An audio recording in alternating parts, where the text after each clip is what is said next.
by head coach Kirby Smart from the University of Georgia, who will be available for 50 minutes. Coach, if you would start with a brief opening statement, and we'll open the floor to questions.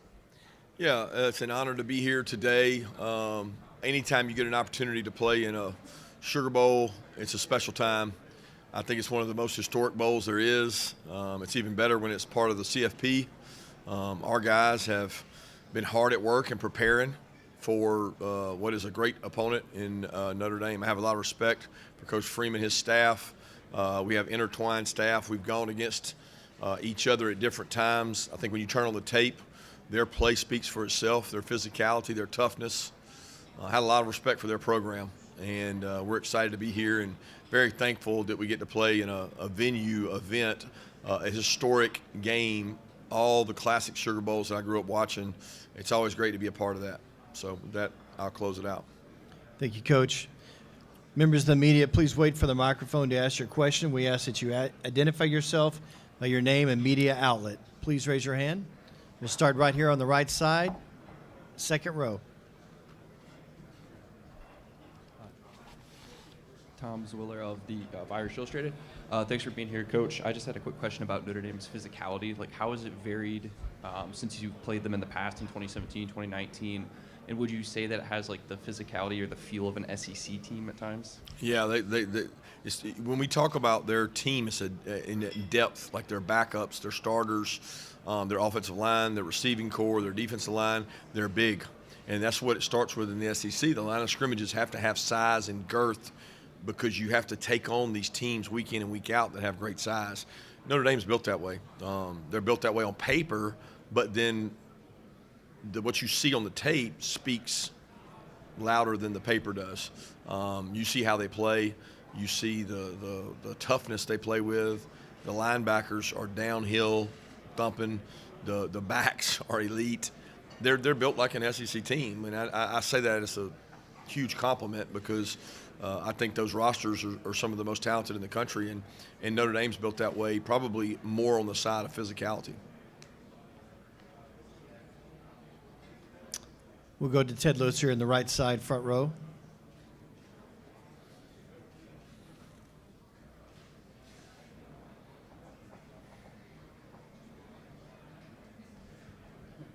Coach, Ted Lewis from the Times-Picayune.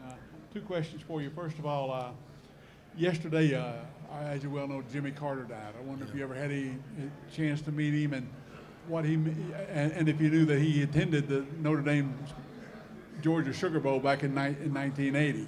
Didn't know that. Yeah, he was 3 weeks away from going out. But anyway, just what he meant to someone like you that's a native of Georgia, and would you like to see some kind of a salute to him tomorrow night at the game?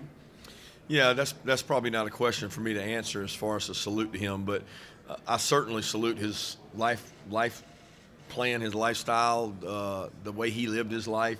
He embodies the Georgia culture in terms of being from a state, agricultural state. He's from the part of the state where I'm from, the southwest corner of the state, and there's so many things that he did for our state beyond people's even recognition. Just the fact that he was the president of the United States and was a fellow Georgian is pretty a special feat. And I didn't ever get to meet him personally.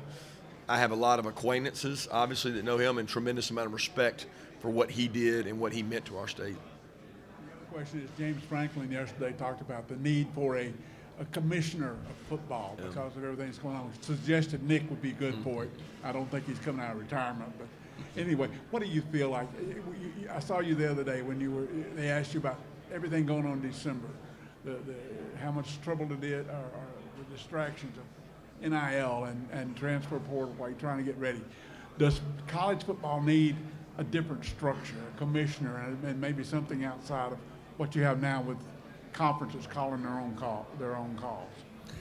That's a really hard question and a really long question. I don't know that it's as simple as saying, let's name a commissioner and it solves all our problems. I don't think that's the case. I think we're governed by separate circumstances. Conferences govern us, NCAA governs us, now we have courts governing us, and nobody is over all of those.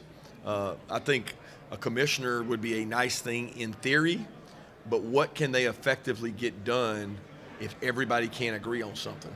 And Nick would be great. I know he's a huge advocate for college football. He wants to make it better. He's always been a person that believed in leave it better than you found it, and I have a lot of respect for the way he does it. But I'm probably not the guy that can tell you what a commissioner can and can't do in terms of making it a better process for all of us. All right, we're going to go to the left side, front row. Kirby, just very open-ended question, but what makes Gunnar Stockton a good quarterback? Well, I think the number one thing a quarterback has to have is decision-making skill. Number one, he makes really good decisions. Number two thing for a quarterback is accuracy. Not necessarily arm talent, but accuracy. He has accuracy. So decision-making is a skill. Accuracy is a huge skill. Athletic ability and talent probably takes over third. He has those traits. All the intangibles in terms of toughness, character, embody what he was raised on. His dad was a really good football player, played at Georgia Southern. He's been raised around football. He's a coach's son. All the players play harder for him. Do you make the players around you better? Is what you look for in a quarterback. I think he raises the skill level of everybody around him because of who he is. So that's my reason for believing he's a good quarterback. I'll go to the right side, second row. Patrick Garvin with UGAsports.com. Kirby, lots going to be talked about Gunnar leading up to this game, but what have you seen from your backups, Ryan and Jaden Puglisi and Rashada, in the game? And have you recognized one of the two as the number 2 quarterback? They've done a great job. Number one, it makes you realize how close you are to having to go in the game when it's like the next thing. When you're sitting there with a guy between you and the guy, it's different than when you're the guy and you got to be the next guy, and their reps have gone up. So in a weird way, it's been a blessing because I've seen both those kids really accelerate. You'd like to have seen that acceleration without this happening, but they've gotten more reps. They've gotten more important reps. And they're taking all Gunnar's reps because Gunnar's taking all Carson's reps. So I've been very pleased with both those guys, and I think they've embraced the role and understand that it's just a lot more urgent now. And I'm proud of what both of them are doing. We'll stay on the right side, second row. Coach, I was just wondering if you could speak to Bryce Young, number 30 on Notre Dame's defense, and how you prepare for. I can't hear them. I don't know if they're too loud, but I can't hear your question. Sorry. Yeah, hold the microphone closer. Please I hold don't the think it's microphone them. I just closer. think it's just loud over there.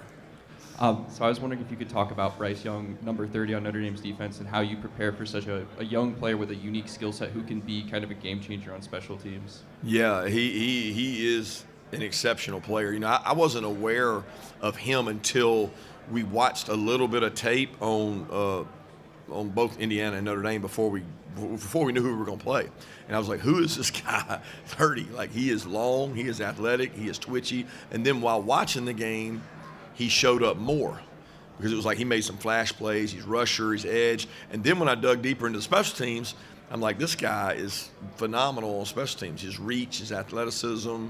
I don't know what they list him as, but he looks bigger than he lists as on paper. And just going to be a phenomenal talent. To do what he's done this early in his career just shows you how talented he's going to be. All right, we'll go to the left side, front row.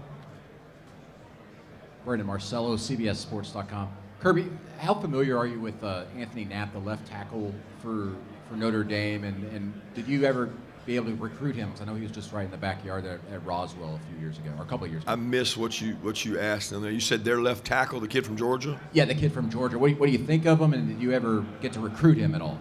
Yeah, number one, he is playing really well, doing a great job.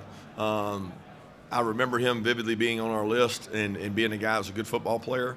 I don't know how actively we recruited him because I can't remember what class he came out in. He was last year's class, I guess, yeah.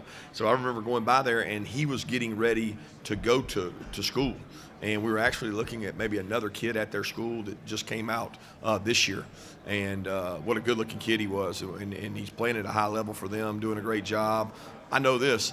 The Georgia high school football programs put out kids all over the country. I was watching last night the Monday night football game. I guess it was Monday night. Maybe it wasn't Monday night, Sunday night.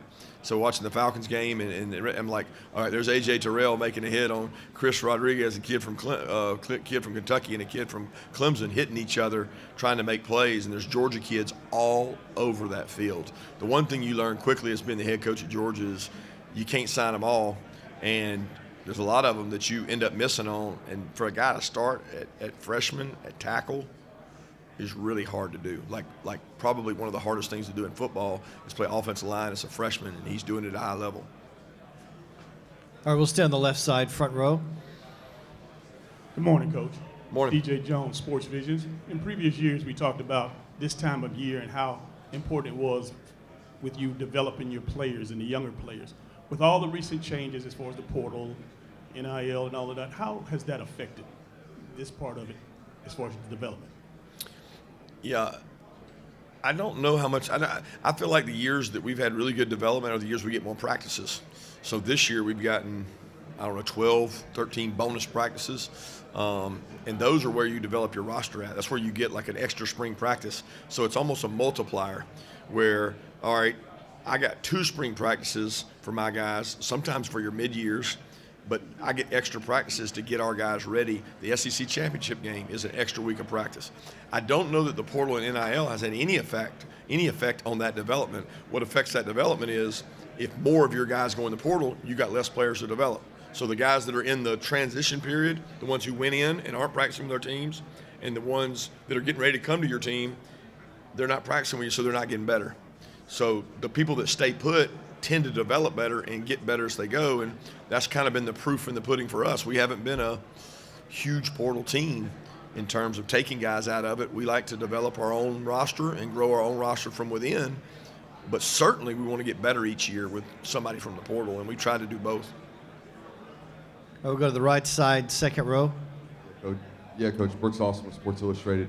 Both these football teams feature a quarterback whose legs could be a portion of this game, but you run into that, kind of area where you're trying to make sure your starting quarterback survives the football game. How do you go about winning this game using your quarterback's legs while also making sure, hey, we get this guy out of here upright? Yeah, you have to do everything you can. It's win or go home. So there is no measure of, well, I got to be conservative on this, I got to be conservative on that. I mean, is your quarterback a better running back than your running backs? It's the first question. Hard to believe with the backs they got, and hard to believe with the backs we got, that either of our quarterbacks are better. They are an extra hat. They bring an extra dimension. Red area, super high tendency to run the quarterback. Zone read teams, ability to pull the ball, eye candy, option plays. Both teams execute those. I don't think either coordinator will be holding back because they're worried about the next game. They're going to do whatever they have to do to win this game. And if Gunner or Riley had to run the ball 30 times to win the game, I think both coordinators would do that. It's not the makeup of the offenses, but whatever they got to do to win the game, they'll do. We'll stay on the right side, second row. Coach, I wanted to ask you specifically about Jazair Jackson, 6'11", didn't play high school football. How do you come across a guy like that? I mean, how did he pop up on the radar? And what did you do to go pursue him? Well, he did play football all his life growing up till 8th grade, and he was a high-level football player in the 8th grade. Most people don't track 8th graders. We weren't tracking him, but he was getting invited to IMG. He had an opportunity to go play at some high-level football programs, even in South Florida. So it wasn't like it was completely new for him, where you find some basketball players that never played football. He played football growing up. He just had a break there where he didn't, and he focused on basketball. But he came to a camp and worked out for us over summer like he did for about 5 schools. We felt like he had a lot of traits you look for. He can't coach size. Had great athleticism. He's had a big curve in terms of physicality, sticking your face in there, learning terms, movements, passing off twists. There's so many things you learn from 9th grade to 12th grade. He's trying to learn all 4 years in a year. And you can't put 4 years into 1 year and just say magically, oh, this guy's ready to go. It doesn't work like that. He is taking strides this year towards getting better. And as long as he continues to take those strides, sky's the limit. But some people think it's just about athleticism and you put a guy out there. There's so much more to playing offensive line than just talent. There's a lot of traits there that he's still working on.